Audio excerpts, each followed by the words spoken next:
Okay, so before we start, disclaimer lang, no? I'm not an HR practitioner. I'm not an expert.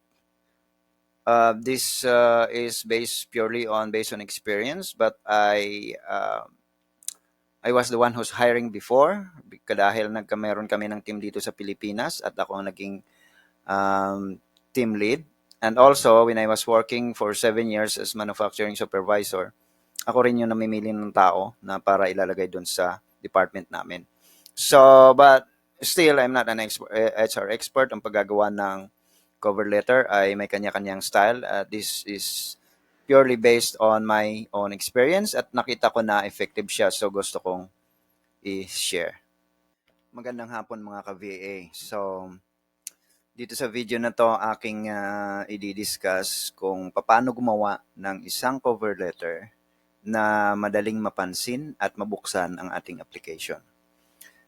Kasi napapansin ko dito sa previous post ko sa uh, group ng hiretalent.ph, napansin ko kasi na dito maraming magpo-post lagi na ang dami daw nilang in-apply ang trabaho pero walang nagre-reply sa kanilang application. So, ang application kasi ay, ang cover letter ay pinaka-importante.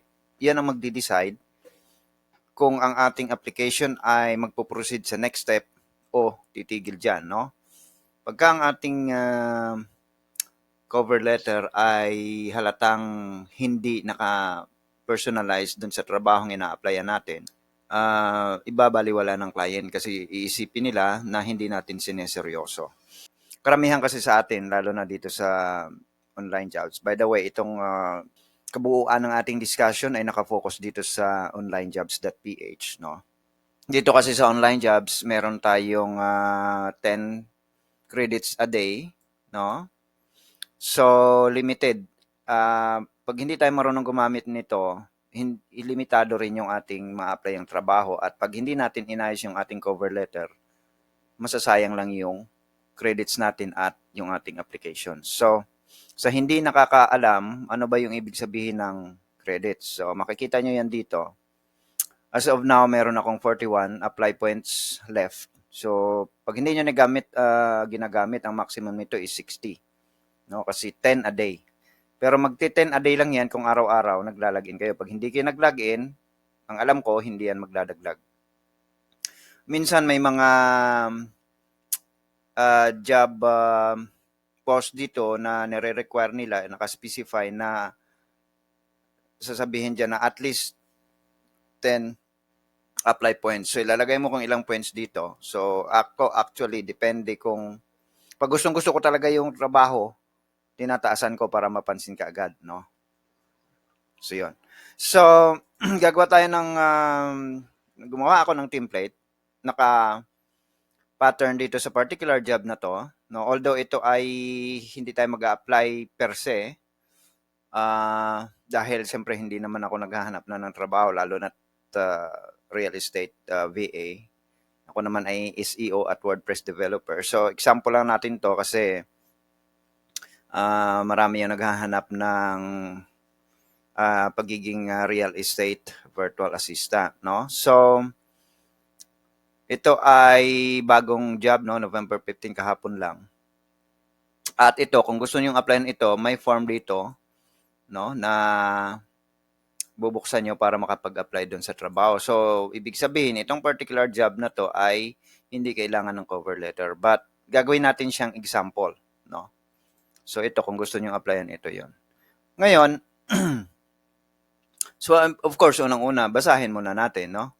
Basahin muna natin yung nilalaman ng ads. Hindi yung pagkakita ng salary na medyo okay. Okay yung salary niya eh, oh. Nasa 60 to 70,000 to. O 60,000 plus. So, i-apply natin kaagad, no? Hindi. Kailangan basahin natin at intindihin kung ano yung hinahanap niya. So nandyan, no? Responsibility, social media management, lead management, content creation, data management, administrative support. So, yan, no? Minimum 1 year requirement. Social media management, yun pa rin, no? So, meron siyang sinabi dito na experience with Placer AI or CoStar, but hindi siya mandatory. So, plus lang siya, no? Note, failure to follow the instruction will invalidate your application. So, ngayon, meron na dyan. Ang gagawin natin dito, so nakagawa na ako, no? Itong template natin, binase dyan. So, unang-una, siyempre, ito yung formal na cover letter. Mag-umpisa dito, no? So, name natin, email, address, no? Suppose it inyo yan. Tapos, siyempre, ang nakalagay, greetings. So, dear hiring manager, kung walang nakalagay na name ng person or i-address natin sa tao kung meron nakalagay. So, in this case, may nakalagay dyan, contact person, Mark, no, Task Wizard. So, baka agency itong Task Wizard. So, si Mark siguro ay recruitment officer. So, ang ilalagay natin dyan, Dear Mark, no? So, hindi ko lang muna ialisin itong instruction para maintindihan nyo, no? So, ang cover letter ay merong iba-ibang part. So, magkakaiba yan, yung number 1, number 2, number 3, number 4. So, bakit mahalaga yan? Kasi every part, iba-iba ang nakalagay dyan para structured yung ating cover letter na hindi tayo pa ulit-ulit. So, ano ba yung nakalagay sa unang part? What is the job title and where did you find it? So, ngayon, yan na yung suppose na isusulat natin. I am excited to apply for the Executive Assistant Commercial Real Estate position at name of the company or delete if none. So, dito sa case natin, wala siyang name of the company. So, i-delete natin yan. But anyway, instruction lang yan. I understand that you are looking for a highly skilled executive assistant. Okay? I believe my skills and experience in social media management, lead management, and content creation. So, itong binanggit na tatlo dito, nandito lahat sa mga requirements niya or responsibilities, no?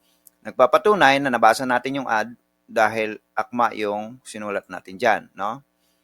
Could greatly help support your business operation. So, short and concise. Ngayon, sa part 2. Yung part 2, this is more on our experience. Mention at least 2 of your latest work experiences, what you did, and what you achieved.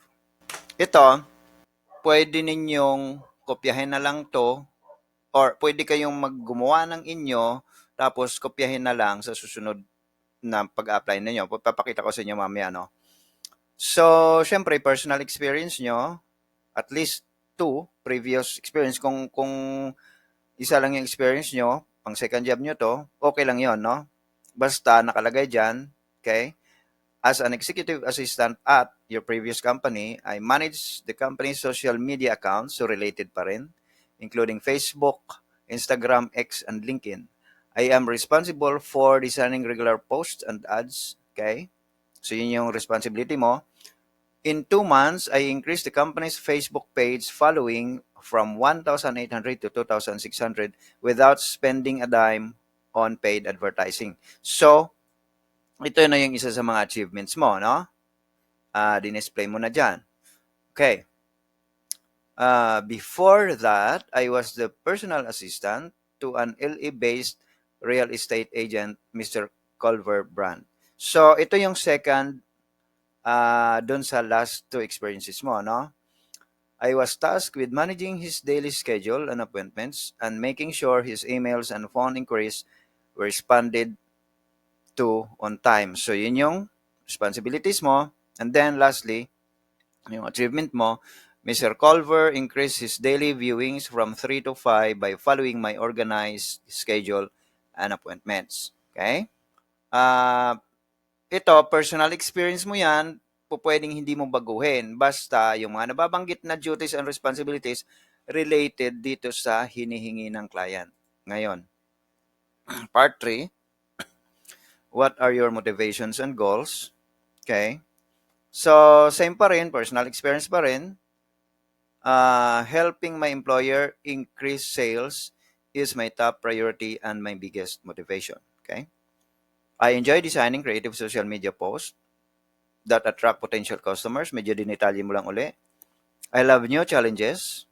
Okay? When I started working with Mr. Culver, so pwede mo pa rin banggitin yung nakaraan na experience, there was no system and he missed a lot of potential buyers due to his unorganized schedule. So, din-display mo uli kung ano yung na-solve mo na problem. I fixed this and as a result, he hired 2 freelance agents because he could not cope with the increased number of viewings anymore or showings, no? I always consider the company's success to be my success as well. So, kinoconnect mo yung sarili mo doon sa trabaho, ibig sabihin, pinapakita mo na concern ka talaga doon sa tinatrabahoan mong kumpanya at pinakita mo na may nagawa ka. Okay?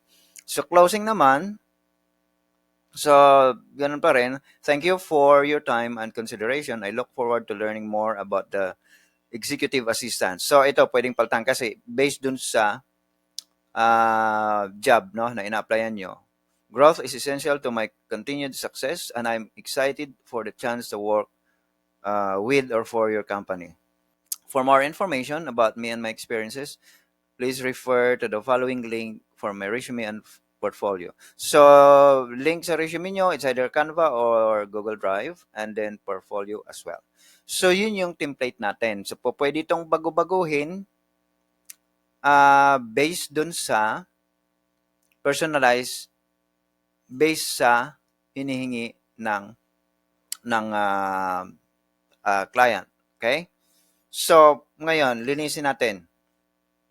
Halimbawa, apply tayo sa gagamitin natin to. So, ang gagawin natin, kopyahin lang yan natin sa baba at edit. So, meron na ako dito para hindi na tayo matagalan.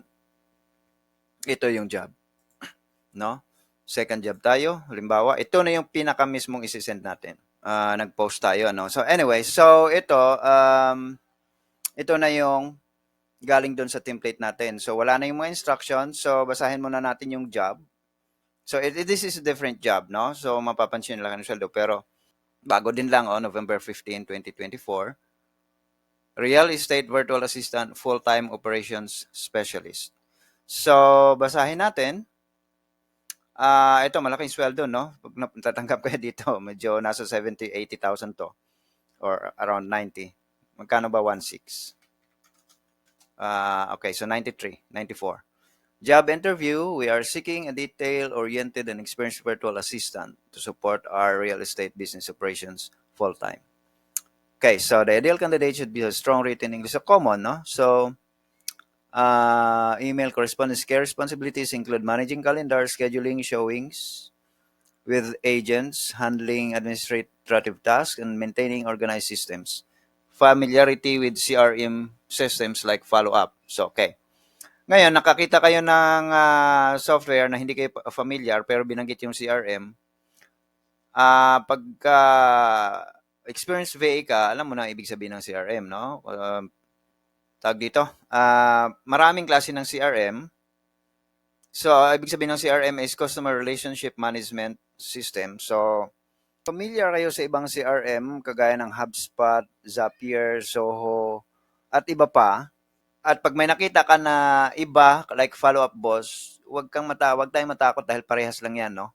Magkakaiba lang yan konti. Pero pag sanay tayo gumamit ng CRM, pag binigyan tayo ng bagong CRM, wala tayo dapat magiging problema. Konting learning curve lang, alam na natin kagad yan, no?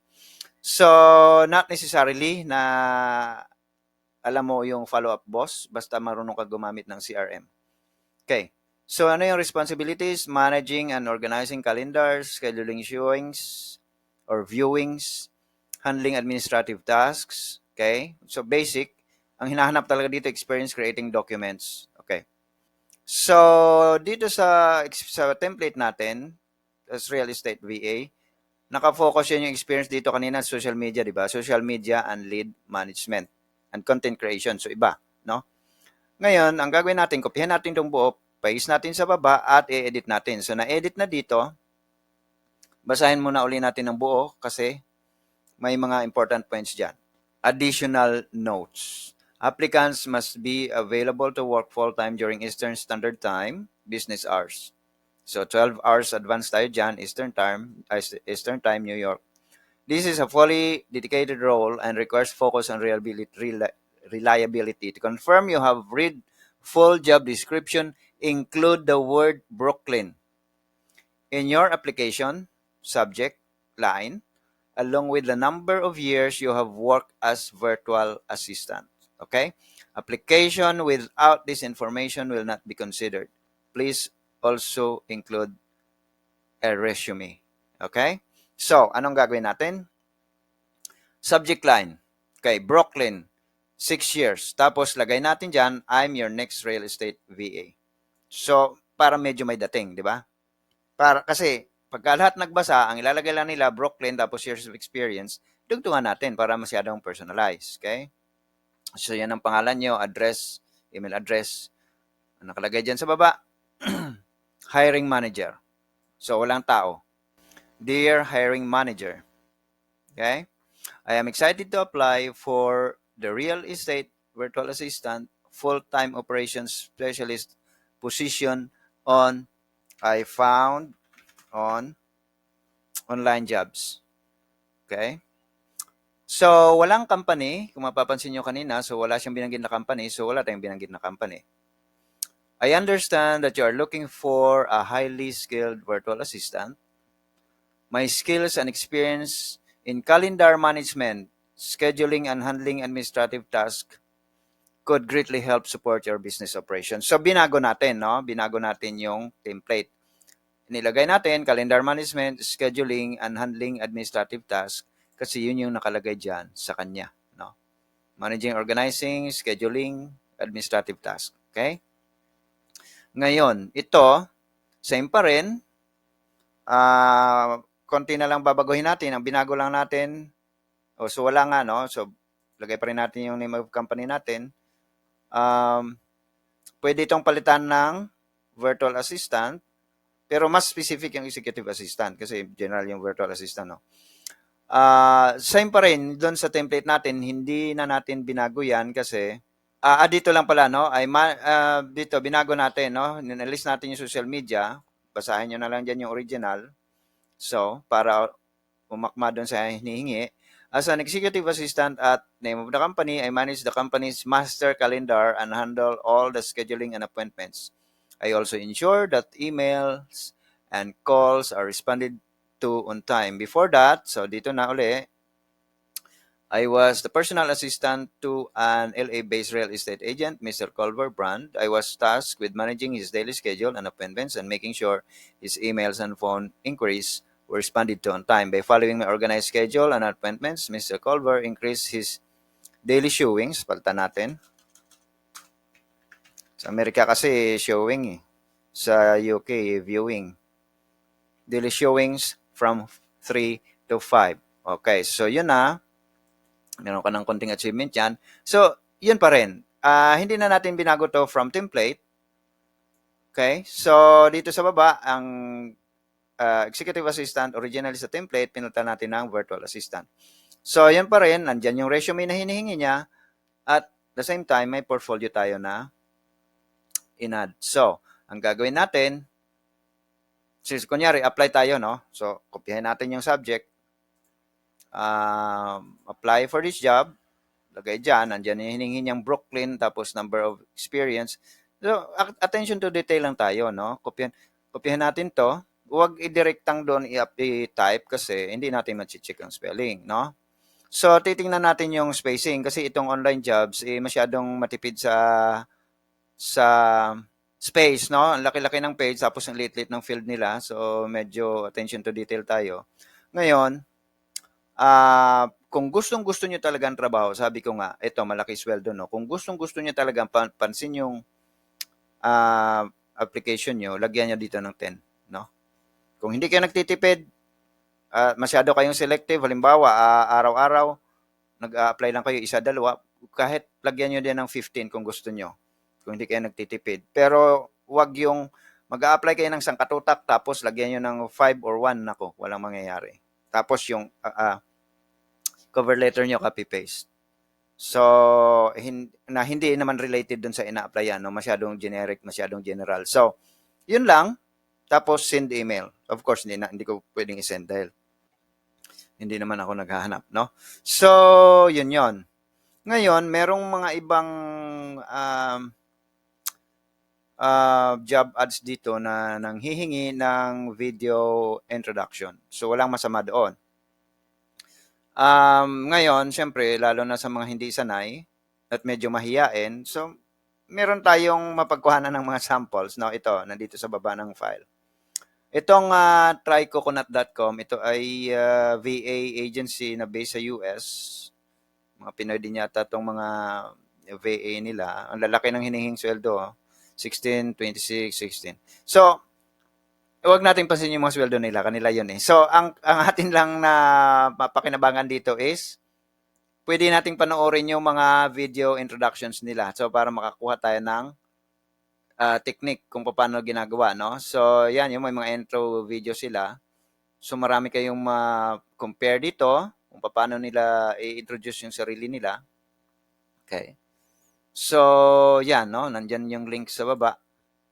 Tapos, advice ko, suggest ko sa inyo, pag gumawa kayo nito, kokopya lang dyan, lagay ulit sa baba, tapos edit lang.